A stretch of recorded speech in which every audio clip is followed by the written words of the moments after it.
Je vous le disais en début de journal, dans la page culture ce soir, on parle essentiellement agriculture. Ne pensez pas tout de suite à l'agriculture classique, l'activité de culture des terres, mais il faut plutôt entendre l'agriculture qui se rapproche de l'art culturel, l'agriculture qui entre dans le musée des civilisations.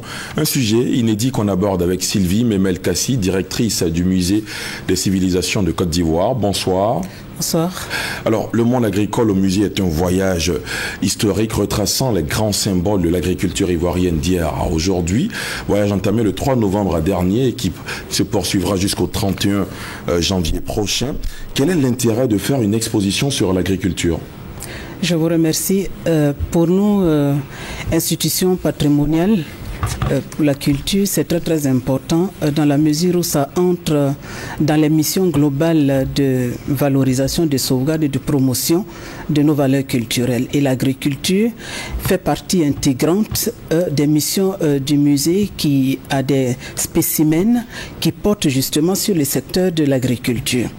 D'accord, vous parlez de spécimens justement. Qu'est-ce que vous exposez depuis le 3 novembre ? Alors donc depuis le 3 novembre, nous exposons des objets ethnographiques en rapport avec le secteur de la canne de sucre, le secteur de l'éviaculture, le secteur du palmier à huile, avec un partenaire, une entreprise citoyenne, la CIFCA notamment. Et nous sommes en train de montrer à toute la population que la culture du travail matérialisée par un certain nombre d'objets que nous avons sur le monde agraire aujourd'hui est exposé au musée, la houe, la hotte rigide, les paniers de conservation. Nous les connaissons depuis le paléolithique jusqu'au XXe siècle. Est-ce que cette exposition connaît un véritable engouement des populations ? Oh oui. Depuis le retour des congés de la Toussaint, plus précisément depuis le début de cette semaine, il ne se passe pas de jour sans que nous n'inscrivions la visite d'établissements scolaires au musée, sans compter les groupes organisés qui viennent aussi. Nous sommes aujourd'hui depuis le 3 novembre jusqu'à aujourd'hui où nous avons encore reçu des élèves hier. Nous avons aussi reçu avant-hier, c'était pareil. Nous sommes à aujourd'hui plus de 1000 visites et pour nous c'est très très encourageant. On aura l'occasion de poursuivre cet entretien, mais avant, suivons ce reportage. Agriculture, le monde agricole au musée, c'est un voyage culturel historique retraçant les grands symboles de l'agriculture ivoirienne d'hier à aujourd'hui. 200 objets agricoles sont exposés au musée des civilisations de Côte d'Ivoire, ici à Abidjan, depuis le lundi 3 novembre dernier. Cette exposition va durer 3 mois. Le point avec Serge Colléa. 200 objets et outils servant pour les travaux champêtres. Une série de photos de Johanna Choumali fixant le quotidien des femmes rurales plonge le visiteur dans l'univers des grandes plantations et cultures agricoles. Agriculture, le monde agricole au musée.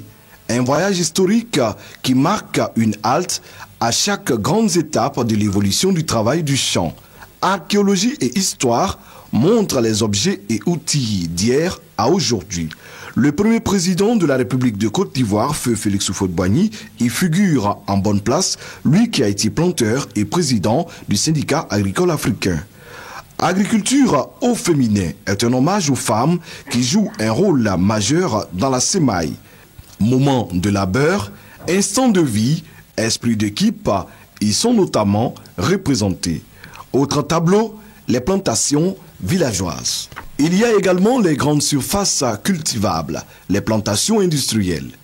Le monde agricole au musée pour le ministre de l'Agriculture, Mamadou Sangafoua Koulibaly, se veut une exposition éducative et instructive.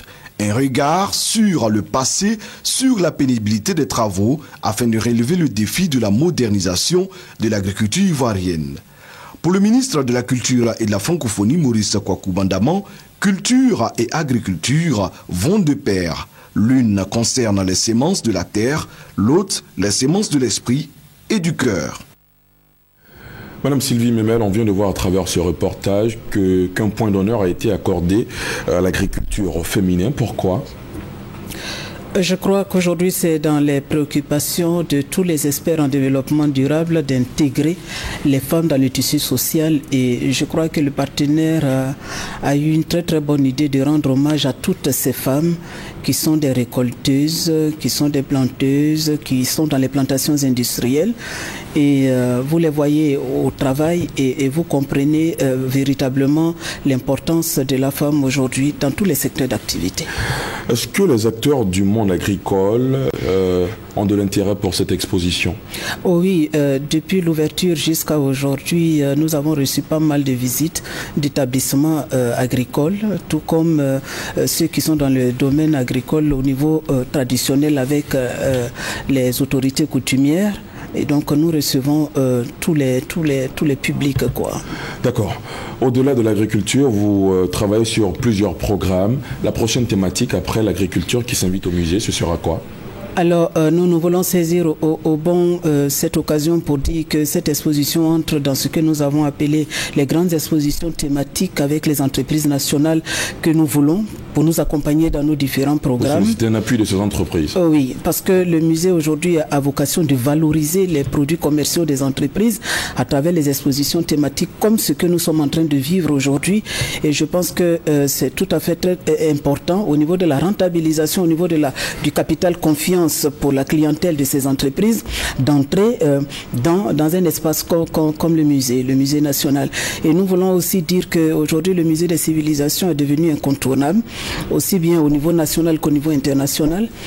Parce qu'au moment où nous parlons, justement, les objets du musée sont en train de faire le tour de l'Europe, qui a compris qu'au niveau de la sculpture traditionnelle, un hommage devait être rendu à la Côte d'Ivoire. Et depuis le mois de février, pour des haltes de 4 mois dans chaque pays, on a commencé à Zurich, nous sommes allés à Bonn, et aujourd'hui nous sommes à Amsterdam, aux Pays-Bas, où la reine Béatrice est celle-là même qui a organisé cette exposition hommage à la Côte d'Ivoire, et le ministère de la Culture était représenté. L'ambassadeur de la Côte d'Ivoire là-bas était également. D'accord. On le voit dans les grandes nations, les musées sont prisés des populations et tout. Est-ce que chez nous ici, le citoyen lambda se rend comme ça au musée des civilisations? Il faut dire que depuis quelque temps, par rapport aux statistiques que nous avons dressées, les choses, disons que la balance a été renversée. Si au départ on parlait des touristes, on parlait du monde occidental, aujourd'hui il faut reconnaître que les Ivoiriens sont en train de franchir le seuil des musées, et particulièrement du musée des civilisations. Est-ce que vous ne pensez pas qu'il y a des choses à faire, communiquer davantage autour du musée justement pour susciter l'engouement chez la population? Et nous voulons saisir justement cette occasion pour dire que la télévision, la presse est notre partenaire privilégié, parce que vous êtes les porte-voix des musées, ces établissements qui ne sont pas trop fréquentés, qu'on assimile à tort à des établissements élitistes, alors que ce sont des établissements qui gardent aujourd'hui toute la mémoire collective, et le musée des civilisations a des objets qui sont représentatifs de toute la culture de Côte d'Ivoire dans sa diversité et dans son unité. Merci à vous Sylvie Memel-Kassi. Je rappelle que vous êtes directrice du musée des civilisations de Côte d'Ivoire. Avec vous, on a parlé de l'agriculture qui entre dans le musée des civilisations.